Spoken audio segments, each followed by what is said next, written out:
Senang bisa ketemu dengan semua orang.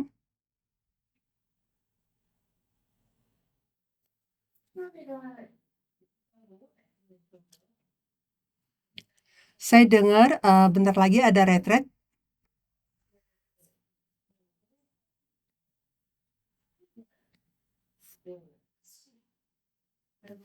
Saya dengar topiknya mengenai membedakan dan kepastian dari iman dan juga kekudusan.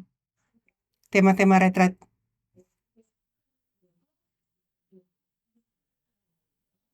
Jadi mulai dari hari ini saya ingin sharing tentang proses itu semua melalui Bait Suci Yeskel.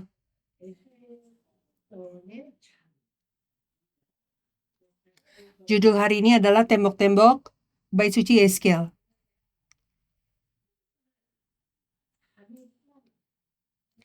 Dan fokus dari pesan hari ini adalah iman tembok, tembok iman. Dan kita akan belajar iman yang seperti tembok itu seperti apa. Yang pertama, kalau kita lihat struktur dari Bait Suci Yeskel, ada banyak tembok-tembok, dan di dalam tembok itu ada pintu gerbang. Dan kalau masuk di pintu gerbang itu ada bilik-bilik.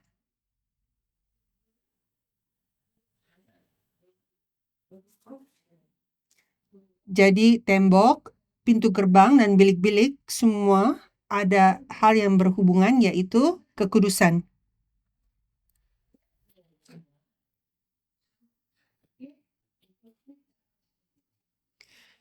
Melalui tembok ada perbedaan antara orang-orang yang bisa masuk dalam tembok dan mereka yang harus di luar tembok.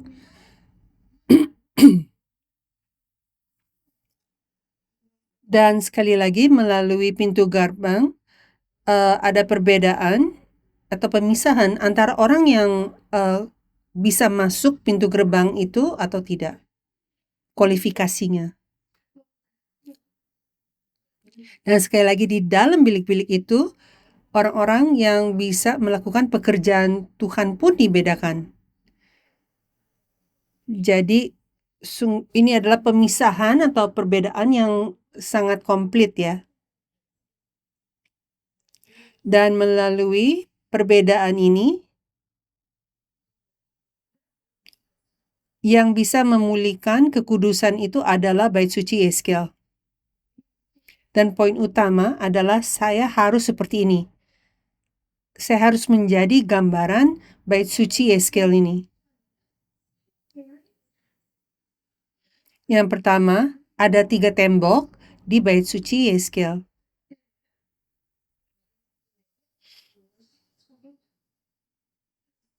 Yang pertama, tembok yang ada di pelantara dalam adalah 50 hasta panjangnya. Yeskel 42 ayat 7.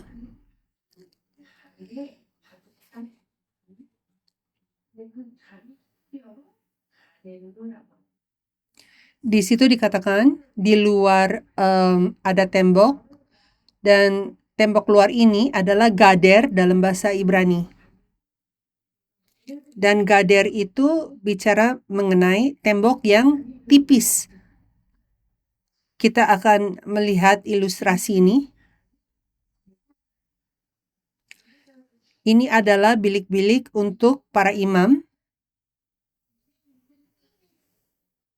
Dan lokasinya di pelataran dalam.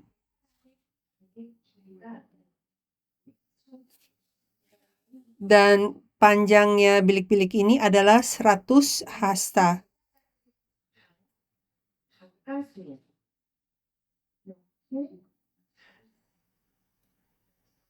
Dan di luar dari bilik-bilik itu ada tembok.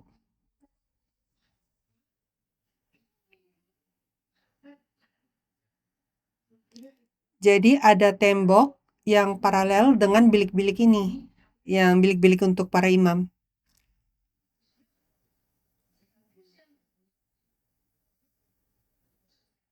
Dan yang baru dibuletin itu adalah bilik-bilik para imam.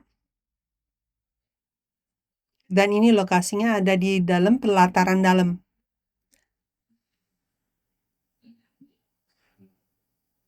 Dan tembok ini yang mengelilingi pelataran dalam adalah gader. Dan yang kedua kita akan melihat tembok yang mengelilingi bait suci. Yeskiel 40 ayat 5 dikatakan di luar bangunan itu ada tembok seluruh keliling bangunan itu. Ini bicara mengenai tembok yang mana? Kalau kita lihat dimensi dari tembok ini,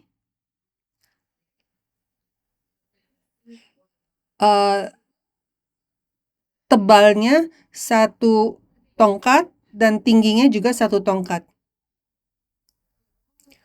Tembok yang di ayat ini adalah koma dalam bahasa Ibrani. Dan ini adalah kata yang menjelaskan sebuah tembok yang tebal. Karena tebal, kalau kita lihat dimensinya, ketebalan dan tingginya lebih dari 3 meter. Ini ilustrasinya.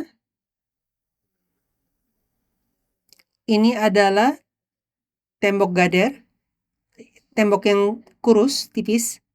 Dan tembok yang kedua yang kita barusan lihat adalah tembok yang ada di luar ini. Dan yang dia buletin tadi itu adalah pelataran luar. Jadi ada tembok yang mengelilingi pelataran luar, di luar dari pelataran luar. Dan tembok itu dalam bahasa Ibrani adalah koma, yang berarti tembok yang tebal. Jadi tebalnya lebih dari 3 meter dan juga tingginya juga lebih dari 3 meter.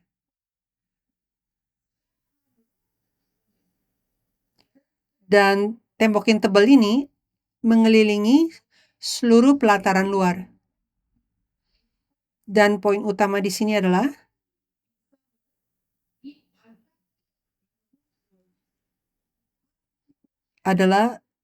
umat Tuhan bisa masuk ke pelataran luar.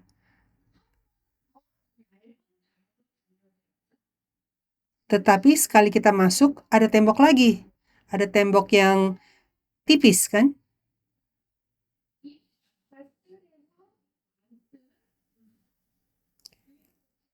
Orang-orang Tuhan pun tidak bisa melihat ke dalam dari pelataran, nggak bisa lihat pelataran dalam dari luar.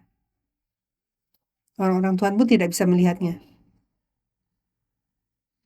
Jadi bait suci Yeskiel adalah tempat di mana hukum kekudusan benar-benar dijaga, dipelihara. Tetapi bukan hanya 2 tembok ini, ada 1 tembok lagi. Tembok yang ketiga adalah tembok yang di luar yang mengelilingi seluruhnya. Yeskiel 42 ayat 15 mengatakan, dia mengukur sekeliling lingkungan bait suci itu. Dan tembok ini adalah tembok yang sangat tebal yang ada di luar. Di ayat 20,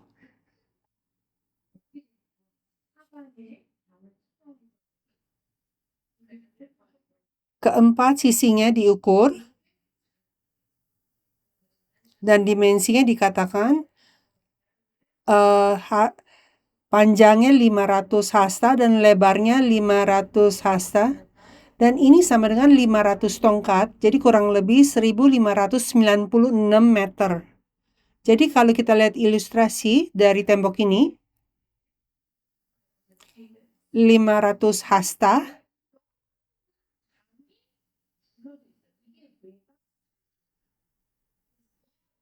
jadi tembok yang tebal ini, yang 1596 meter setiap sisi, ini adalah tembok luar yang mengelilinginya. Dan kita rangkumkan, di dalam ada tembok yang tipis yang kelilingin pelataran dalam. Lalu di pelataran luar ada tembok yang tebal. Dan yang ketiga ada tembok yang sangat tebal yang mengelilingi seluruh bait suci. Karena itu, ini adalah struktur bait suci Yeskiel. Kalau begitu, pelajaran sejarah penebusan dari 3 tembok ini apa? Yang pertama, tembok-tembok ini adalah tembok-tembok sabib-sabib.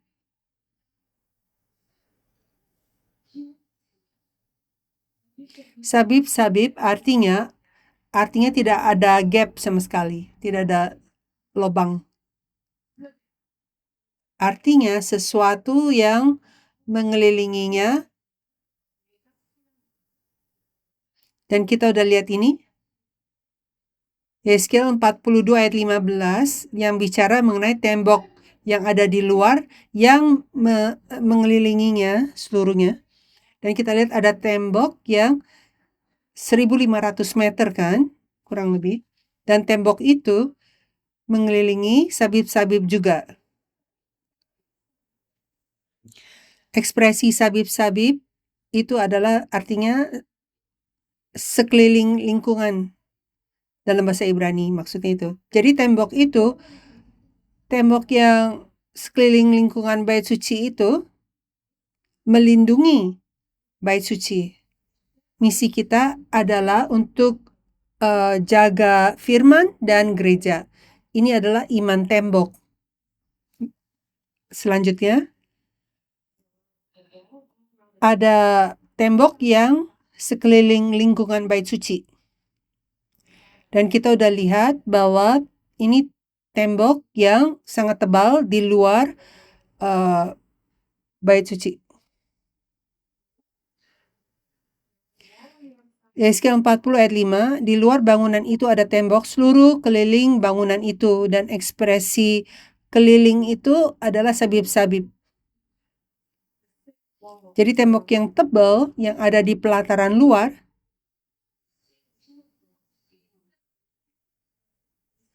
tembok ini mengelilingi bait suci tanpa ada gap juga. Sabib-sabib juga.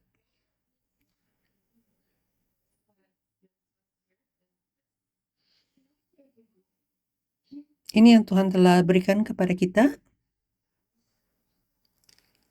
Kita juga harus memiliki iman tembok yang sempurna yang tidak ada gap, tidak ada lubang. Efesus pasal 4 ayat 27 dikatakan, dan janganlah beri kesempatan kepada iblis.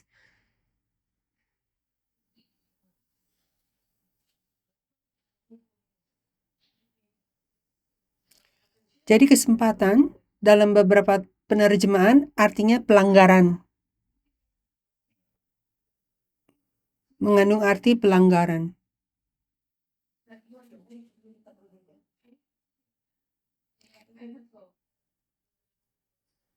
Agar iblis tidak bisa masuk ke dalam hati kita atau bahkan menginjak satu kaki pun tidak bisa di dalam hati kita. Kenapa Adam dan Hawa jatuh? Ada satu alasan, dan itu karena mereka kasih kesempatan atau melakukan pelanggaran yang memberi kesempatan kepada ular untuk masuk. Karena Adam dan Hawa memberi pelanggaran ini atau gap ini, lubang ini, maka ular itu bisa masuk ke dalam Taman Eden. Jadi untuk tembok sabib-sabib bisa berdiri, kita pun harus berdiri teguh atas firman Tuhan. Ada alasan kenapa ada gap atau pelanggaran ini dengan Adam dan Hawa di Taman Eden. Itu karena mereka ragu dengan firman Tuhan. Dan mereka lupa firman Tuhan.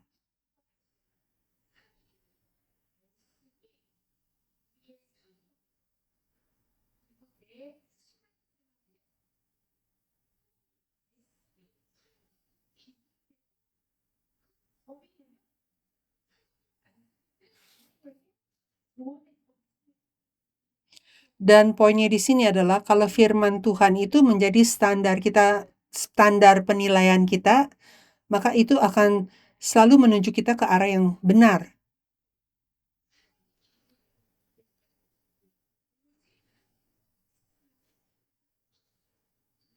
Jadi, perkataan manusia tidak bisa menjadi standar kita, hanya firman Tuhan yang bisa menjadi standar hidup kita.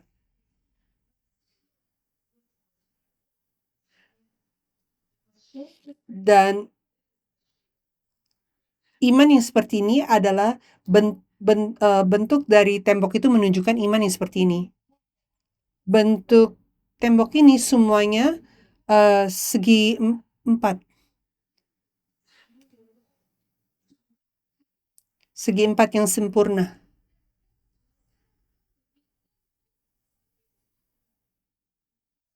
Karena tembok-tembok ini adalah segi empat yang sempurna, mereka bisa menjadi tembok sabib-sabib.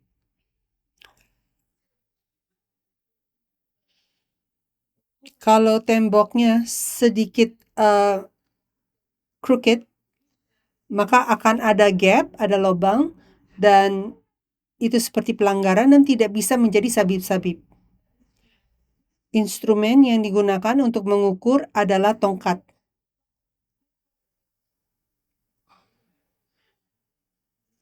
Dan kata tongkat di dalam bahasa Yunani adalah kane. Dan kane datang kata kanon.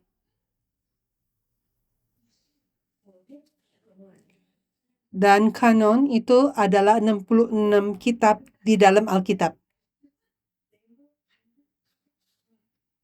Jadi firman Tuhan seperti segi empat yang sempurna dan sangat akurat.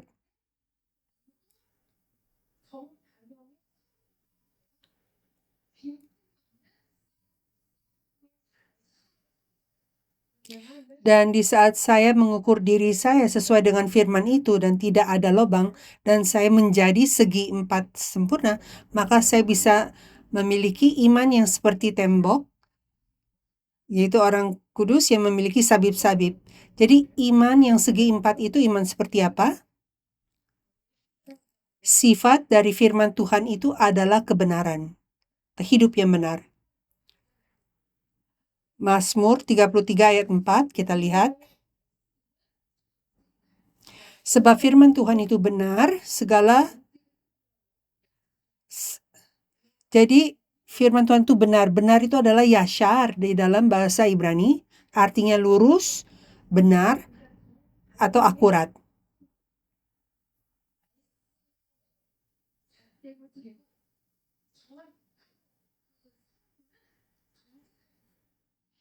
Jadi orang kudus yang seperti segi empat, di saat diukur dengan firman, orang kudus itu adalah orang yang benar, yang jujur,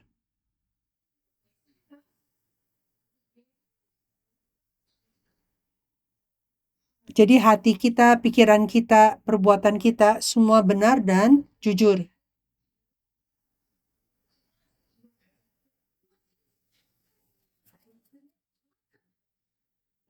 Dan orang yang seperti itu tidak tersesat, tetapi hanya jalan yang lurus dari firman Tuhan. Tidak miring. Dan itu adalah iman tembok sabib-sabib.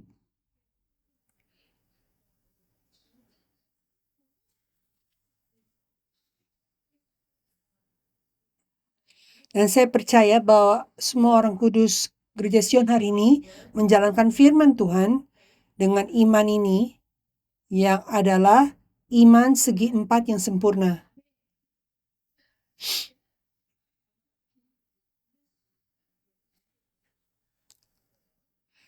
Jadi kita tadi lihat bagaimana tembok itu mengajarkan kita, iman tembok itu adalah iman yang tidak ada gap, tidak ada lubang.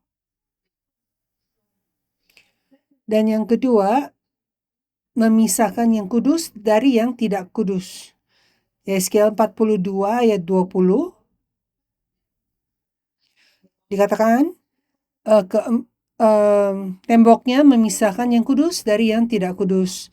Dan kata tidak kudus di sini dalam bahasa Ibrani adalah hol.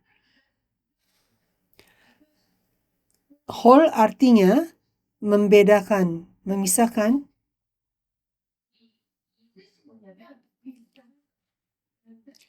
Dan ini sebenarnya arti lebih dalamnya adalah biasa atau umum. Saya kasih pertanyaan sekarang.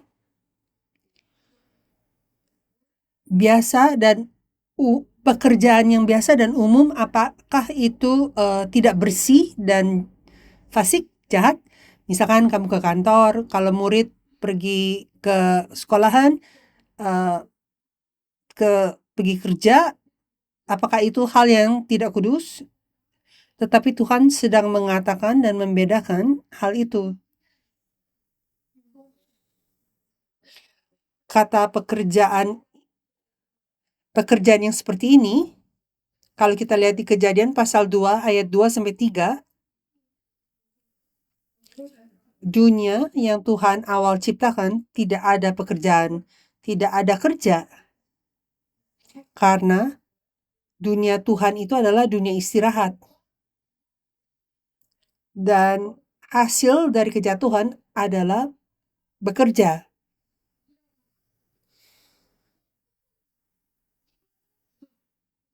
Jadi kalau kita cari duit di kantor ini dan seluruh hidup kita kerja dan itu doang, maka itu artinya tidak kudus, tidak bersih. Dan kehidupan yang hanya kerja doang itu adalah kehidupan yang tidak kudus.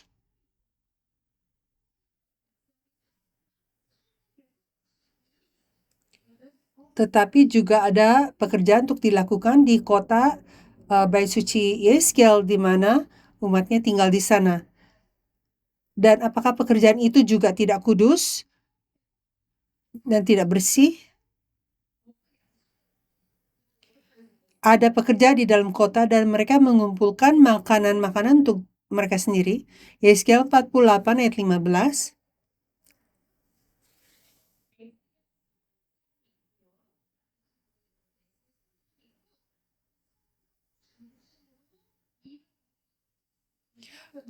Saya menunjukkan ilustrasi nanti.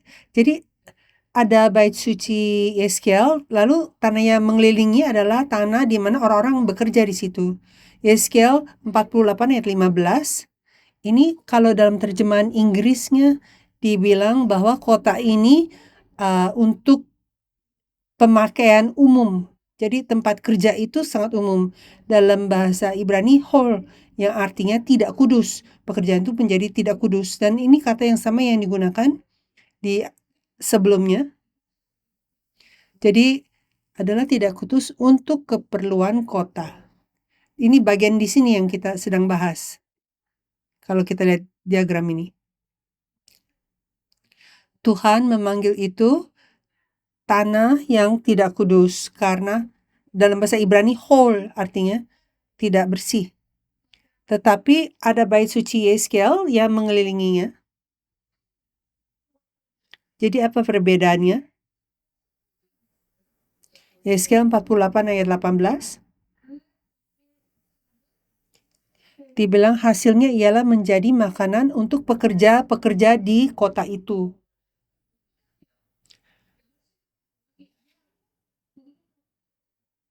Jadi sama kan, mereka kerja, mereka keluar keringat untuk dapat makanan. Dan tanah itu bagian dari tempat di mana bait suci Yeskel berada.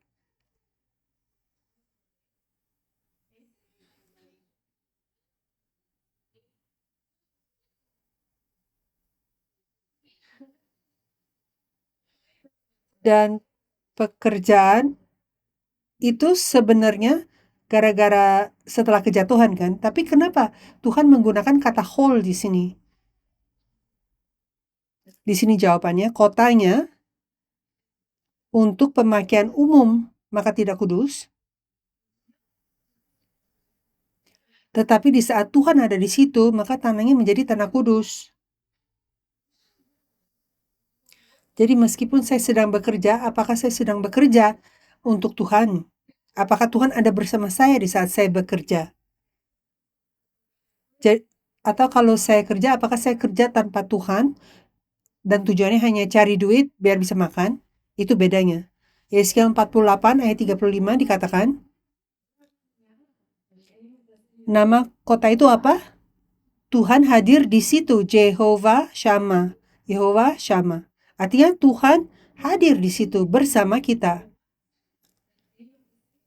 Nama kotanya adalah Jehovah Shammah, yang artinya Tuhan ada di sana, Tuhan hadir bersama kita. Dan kita di Gereja Sion pun, kita di dunia kita kerja susah untuk cari duit, susah untuk berpeluh, untuk keringetan. Tetapi di saat Tuhan ada bersama kita, maka tempat itu menjadi Yehovah Shammah.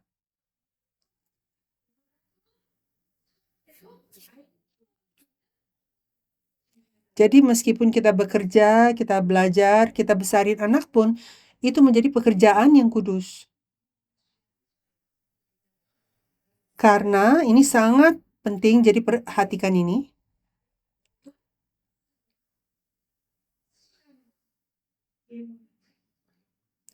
Karena kita sedang memberi seluruh hati kita, waktu kita, dan persembahan kita kepada Tuhan.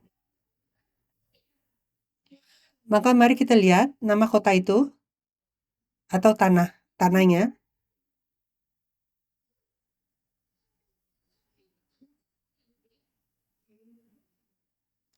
Jadi tanahnya, di mana kota ini berada, disebutnya Hol. Hol, itu adalah tanah yang harus dipersembahkan.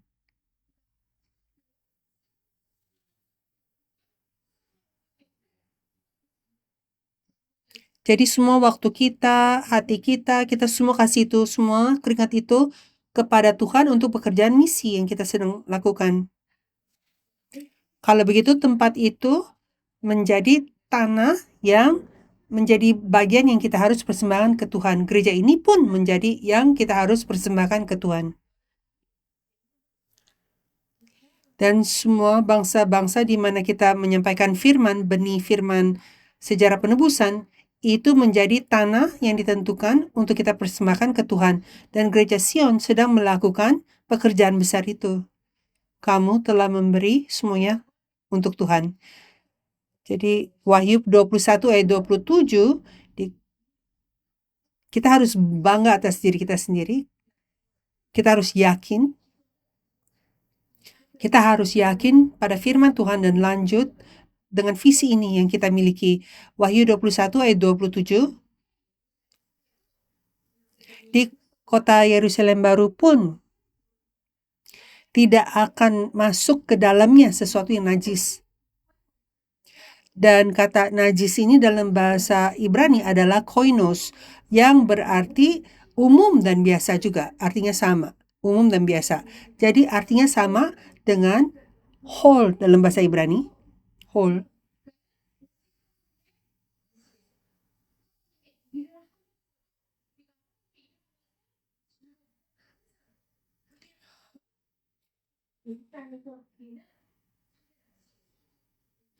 Jadi kota Yerusalem baru adalah tempat kita istirahat untuk selamanya. Tetapi kalau kita memiliki sukacita yang sama di sini, maka kita pun bisa menikmatinya di bumi ini. Dan yang ketiga, poin terakhir, peran tembok adalah misi para imam. Untuk merangkumkan, mari kita memiliki iman sabib-sabib tanpa ada lubang. Dan mari kita memiliki keyakinan dalam firman Tuhan.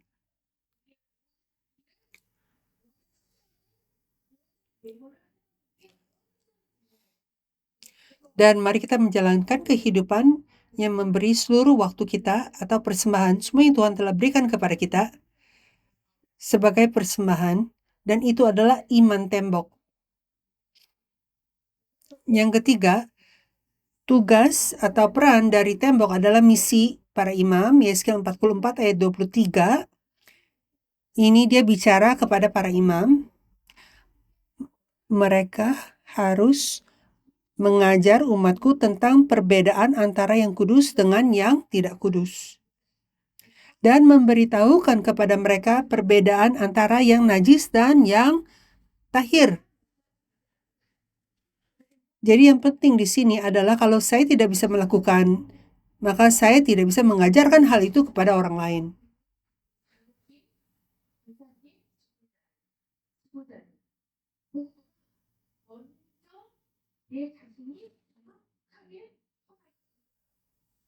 Gereja kita, semua orang kudus, penatua-penatua wanita, semua pemimpin, kalian semua harus bisa membedakan antara baik dan jahat dengan jelas.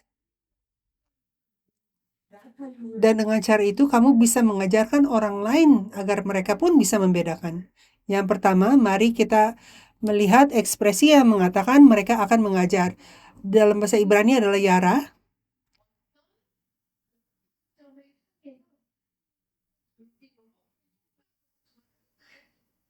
Artinya adalah untuk tunjuk jari dengan akurat agar sesuatu bisa dilempar kepada target.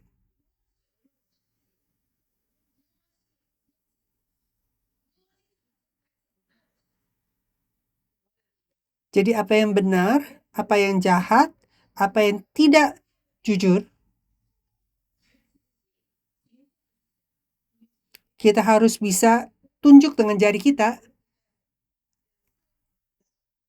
ini atau itu gitu. Untuk bisa membedakan jelas, kita harus kasih standar yang benar dan yang akurat. Di saat kita hidup di bumi ini, apa artinya? Hidup untuk kemuliaan Tuhan. Dan apakah tempat itu menjadi tempat memberi kemuliaan ke Tuhan atau hanya kata-kata? Kita harus bisa mengajarkan itu dengan akurat. Dan yang kedua, para imam harus bisa membedakan. Dalam bahasa Ibrani itu adalah yada, dan ini artinya untuk menjadi satu. Dan ini artinya untuk mengajarkan umat untuk menjadi satu dengan firman.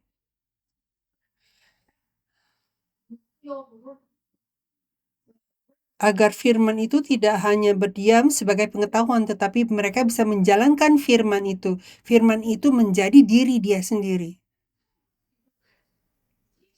Ajarkan mereka untuk menjalankan firman, di mana firman itu bisa menjadi hidup di dalam diri mereka. Maka apakah kita sedang hidup sesuai dengan firman? Apakah firman itu menjadi diri kita sendiri? Apakah iman kita, perbuatan kita menjadi satu di dalam hidup kita? Yakobus pasal 2 ayat 22 mengatakan, kamu lihat bahwa iman bekerja sama dengan perbuatan-perbuatan dan oleh perbuatan-perbuatan itu iman menjadi sempurna. Jadi firman Tuhan itu menunjuk kepada kita apa yang benar. Dan kalau kita telah menerima firman Tuhan, kita memiliki iman.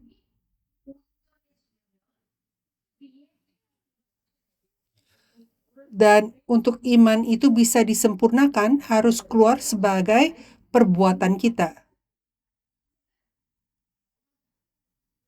Jadi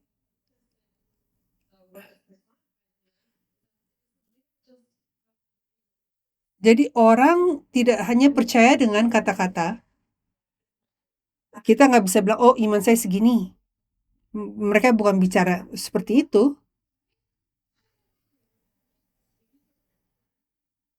Tetapi orang yang perkataan dan perbuatan telah menjadi satu, orang itu adalah orang yang dimana firmannya telah menjadi diri dia. Jadi ini memberitahu kepada kita untuk mengajarkan mereka kehidupan di mana firman dan perbuatan menjadi satu. Ada kata-kata yang sangat menyeramkan dalam Alkitab di zaman Yeskel. Saya sedang bicara mengenai para imam di zaman Yeskel. Tetapi kita harus lihat kehidupan iman kita sendiri.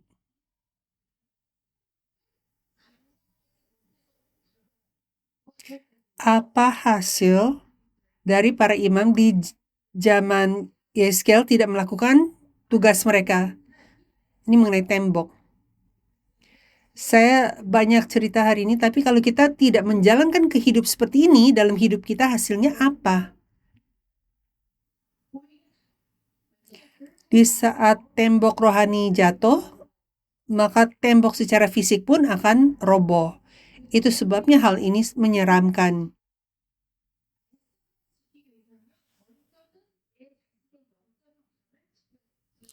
Jadi untuk melindungi gereja dan melindungi firman, kita harus melindungi tembok rohani yang ada di dalam hati kita. Tembok iman. Jadi kalau kita lihat Yeskel 22 ayat 26, para imam di zaman Yeskel, mereka tidak membedakan antara yang kudus dan yang tidak kudus. Dan sekarang kata kudus di sini adalah whole, tidak kudus. Dan mereka tidak mengajarkan perbedaan yang najis dan yang tahir. Ini diambil dari Yeskel 22 ayat 26 ya.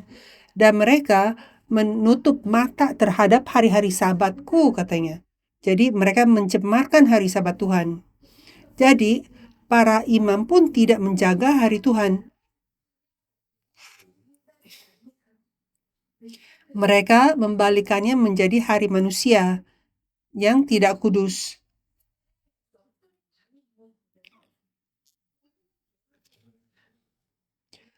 Di saat tembok rohani imam jatuh, maka tembok kota Yerusalem pun akan roboh.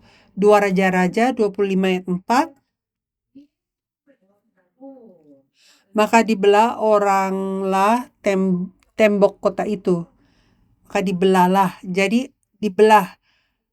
Ada seperti pelanggaran. 2 Raja-Raja 25 ayat 10 ditulis di sana, tembok sekeliling kota Yerusalem dirobohkan. Jadi oleh semua tentara Kasdim.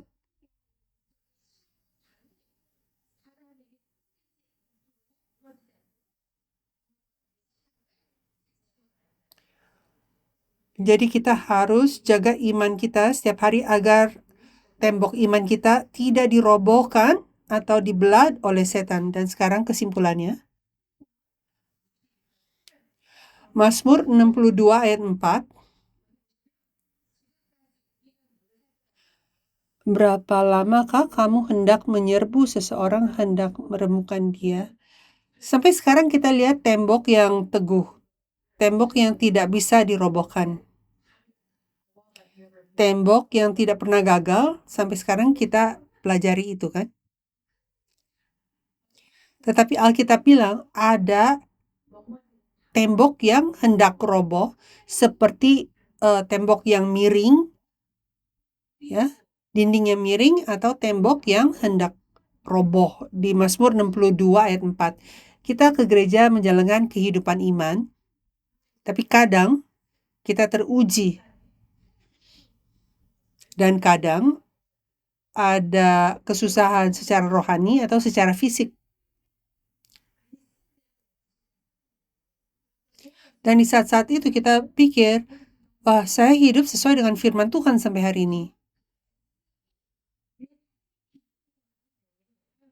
Saya telah menjalankan kehidupan segi 4 standar seperti itu sampai sekarang. Tapi kenapa bisnis saya sekarang mulai gagal? Kenapa kesehatan saya mulai roboh? Kenapa saya mengalami saat-saat susah? Sekarang iman kita goyang seperti itu. Dan jawabannya kepada pertanyaan itu adalah 3 tembok yang kita pelajari hari ini. Jadi ada tembok yang double dan tembok 3 susun pun yang mengelilingi bait suci Yeskel. Jadi yang tipis itu gader, lalu tebal itu komar, lalu lebar yang 1.500 meteran tembok itu. Jadi tipis, tebal, dan lebar. Bait sucinya dikelilingi 3 tembok ini. Jadi Kalau tembok itu miring atau hendak roboh, itu hati yang setan kasih. Kita nggak ada keyakinan, kita jatuh, dan kita goyang-goyang. Dan firman yang diberikan kepada kita, jawabannya adalah jangan hanya dengar firman Tuhan satu kali. Harus dengar satu kali, dua kali, lalu tiga kali. Kita hanya perlu membangun 3 susun tembok dari firman Tuhan. Jadi kalau kita datang kebaktian hari Rabu hari ini, sekali lagi, Jumat pun kita harus datang pendalaman Alkitab. Dan hari Tuhan pun datang. Dan Rabu, Jumat, hari Minggu, hari Tuhan. Kita udah bikin berapa tembok untuk kita diri sini. Kita sudah bangun 3 lapisan iman, tembok iman. Maka kita harus lanjut mendengarkan firman agar kita imannya tidak goyang. Maka hanya ada firman itu saja. Kesimpulan dari hari ini,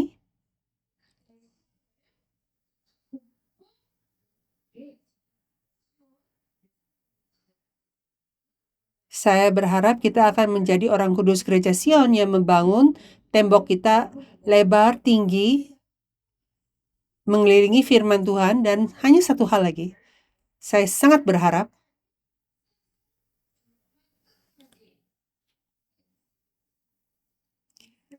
tembok-tembok orang kudus seperti ini menerima perlindungan Tuhan sabib-sabib yang perlindungan absolut sampai akhir dunia. Mazmur 34 ayat 8 mengatakan, malaikat Tuhan berkemah di sekeliling orang-orang yang takut akan Dia, lalu meluputkan mereka. Dan kata berkemah di sini artinya mengelilingi, dalam bahasa Ibrani sabib.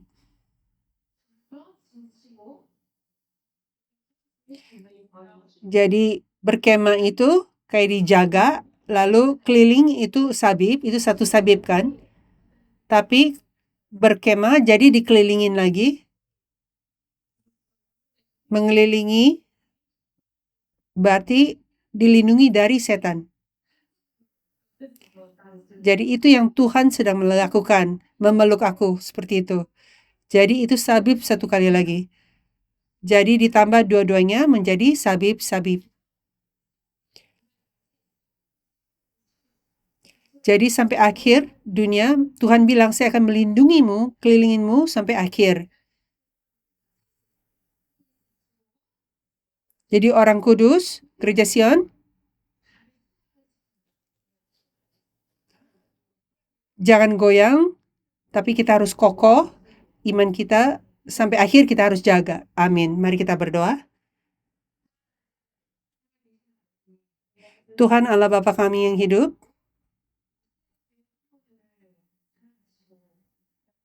Engkau telah mengasihi jemaat Gereja Sion hari ini.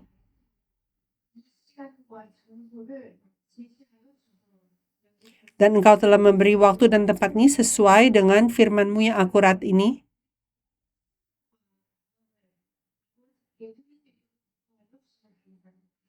Dan kami mengucap syukur Engkau membimbing kami, dan kami terima kasih kami bisa memberi waktu ini untuk Engkau hari ini.